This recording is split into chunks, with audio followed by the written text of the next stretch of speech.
Hi everybody, welcome back to my YouTube channel. My name is Alana Palmer, and today we're talking about perimenopause and menopause, and specifically the changes that can be reflected in our skin and our complexion. We're going to talk about why that's happening, why it feels like it's maybe just happened overnight, and some things that you can do about it. So let's go ahead and dive right in.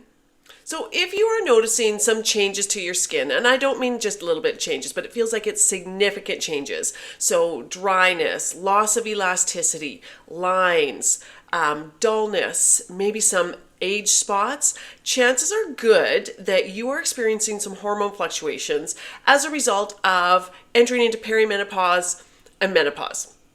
So what happens when we enter into perimenopause is our hormones start to fluctuate, big changes, and primarily estrogen, the big one, starts to decline. And with that, we actually get a decline in collagen production. And that's why we're seeing a change in our skin, because collagen is kind of the building blocks, the matter that holds our skin together, keeps it nice and tight and firm, keeps it looking bright. But when that starts to decrease, our natural production of that decreases, we can start to see signs of aging. So like I said before, maybe some lines, loss of firmness and elasticity, and then dullness kind of starts to show up as well, and maybe some age spots. So those are very common, and often it can feel like it happens overnight. So if that's you, don't worry, you're not alone. And here's the good news, you guys. There are actually things we can do to help with this. So to slow it down or maybe make it look less pronounced. So let's go ahead and dive into that. Okay, the very first thing you can do for your skin, and probably the most important, is wear sunscreen daily. I know I sound like a broken record with this, but it's so true. You can actually stop photo damage from this point forward by wearing sunscreen every day. Now, I get asked all the time, which is the best sunscreen? And I'll be honest, the best sunscreen is the one that you're going to wear. So find one that you love. If you like to wear makeup and you need one that makeup sits on really nicely, go for that. Look for those ones, a chemical sunscreen is great. There's some great ones from South Korea, or made in Canada. We've got some great ones as well. If you prefer a mineral, definitely do that. It's entirely up to you. I personally love a tinted sunscreen. There's so many options out there, but definitely that's step one in addressing some of these changes to our skin that happen with perimenopause and menopause. The second thing we can do for our skin is applying skincare products, so topical application. So with this though, we really want to make sure we're using products that are targeted for us. So by that, I mean, look for ingredients that are going to address things like dryness, loss of elasticity, lines, whatever your main concerns are. You really need to hone in on the right products. If you're interested, I just did up a ingredient cheat sheet. I will put the link below and you can look at that, because that will help guide you when you're selecting products, what to look for in them.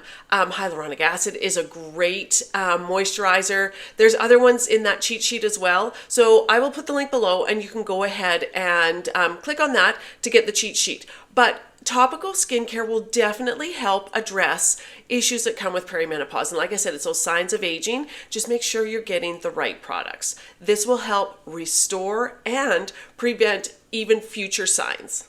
You know I'm a big skincare advocate. I'm not going to spend this whole video talking about it, even though I could. But one thing to add to topical skincare is finding a retinoid, whether that is an over-the-counter retinol or a prescription one. It's entirely up to you. I'll link a video below and a blog post where I detail some information on retinoids. It is a great thing to add to your routine if you can. One more thing I want to add that you can do in perimenopause and menopause to help with your skin and slowing down, showing the signs of aging, is to exercise and particularly lift weights. So what that does for us is helping build muscle mass. We start to lose it really quickly when we hit perimenopause and menopause. So we need to do what we can to build that up. So by lifting weights, we can help rebuild our muscle mass. And then obviously protein intake is another big one. There's lots of information out there on that. So I'm not going to delve too far into it. I really wanted to touch on the topical skincare because there's so much you can do. And I want this for you guys. There is products that will work. Get the ingredient cheat sheet. It will help. And if you have specific questions or you want specific product recommendations, please reach out to me. I am happy to help. Okay, you guys, that's it for today. Really quick, but I wanted you to know there is resources out there. Don't feel like you're alone and don't feel like you have to suffer. We're all going through this together, so let's have fun with it and make the best of it. Okay, you guys, that's all for now. Thank you for watching. Please feel free to like and subscribe, and I will also put the link below for our bi-weekly email full of tips, usually makeup and skincare, uplifting quotes, really easy to read. It's like a 5-minute read. And it's just a nice way to kind of spend your Saturday morning drinking your coffee and getting some beauty tips. Okay, you guys, that's all for now. Thank you for watching. Have an awesome day.